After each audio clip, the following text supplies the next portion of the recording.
പതിവായി ഉപദ്രവിച്ച living together പാർട്ട്ണറെ കുത്തിക്കൊന്ന യുവതി മരിച്ചത് ദക്ഷിണ കൊറിയൻ പൗരൻ, കൊന്നത് മണിപ്പൂരുകാരി.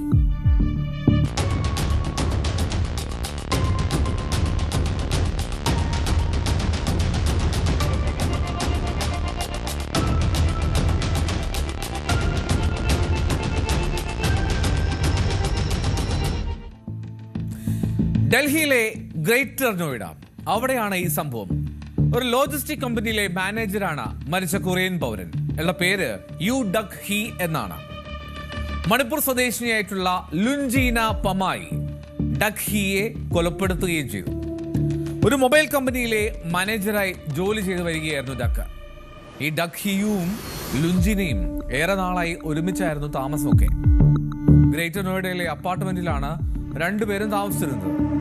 കഴിഞ്ഞ 10 വർഷമായി ഇയാൾ ഇന്ത്യയിൽ തന്നെ താമസിച്ച് ജോലി ചെയ്യുകയാണ്.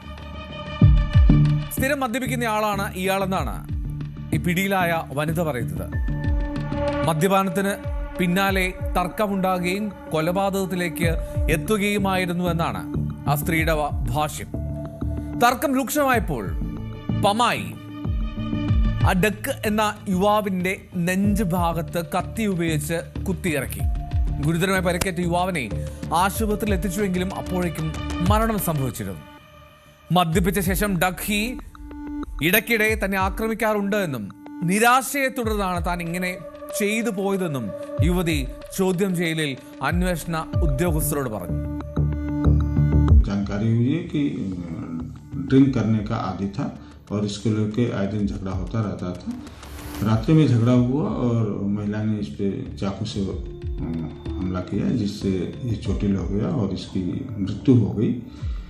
थाना नालिपाल पुलिस ने तत्काल जो है इसका पंचायतनामा पोस्टमार्टम की कार्रवाई की तथा सुसंगत धाराओं में मुकदमा पंजीकृत कर अग्रिम विधिक कार्रवाई की जा रही है.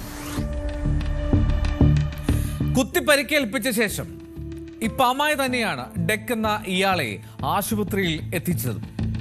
പോലീസ് വരുമ്പോൾ പമായി ആയിരുന്നു ആശുപത്രിയിൽ ഇയാൾക്കൊപ്പം ഉണ്ടായിരുന്നു എന്നുള്ളതും രസകരമാണ്. ഓടി ഒളിക്കാനൊന്നും ശ്രമിച്ചില്ല. ഡെക്കിനെ പ്രവേശിപ്പിച്ച ജിംസ് ആശുപത്രി അധികൃതരാണ് ഈ സംഭവം പോലീസിനെ അറിയിക്കുന്നത്. പോലീസ് നടത്തിയ ചോദ്യം ചെയ്യലിൽ ഡെക്കിനെ കൊലപ്പെടുത്തുകയായിരുന്നില്ല തന്റെ ഉദ്ദേശം എന്നായിരുന്നു പമായി പറഞ്ഞത്. ഒരുപക്ഷെ അതിൽ സത്യാവസ്ഥ ഉണ്ടാകാം. ഈ സംഭവം നടന്ന ദിവസം മദ്യപിച്ചെത്തിയ ഇയാൾ ക്രൂരമായി മർദ്ദിച്ചു. അപ്പോൾ പ്രതിരോധിക്കുന്നതിനിടെ പെട്ടെന്നുണ്ടായ പ്രകോപനത്തിൽ കത്തിക്കൊണ്ട് കുത്തുകയായിരുന്നു എന്നാണ് ആ യുവതിയുടെ വാദം. വാക്കുതർക്കത്തിന് പിന്നാലെയാണ് കൊല നടത്തിയിരിക്കുന്നത് എന്ന് വ്യക്തം. ഡക്കിന്റെ പോസ്റ്റ്മോർട്ടം റിപ്പോർട്ട് അത് ലഭിച്ചാൽ മാത്രമേ മരണകാരണം എന്താണെന്ന് വ്യക്തമാകൂ എന്നാണ് പോലീസ് പറയുന്നത്.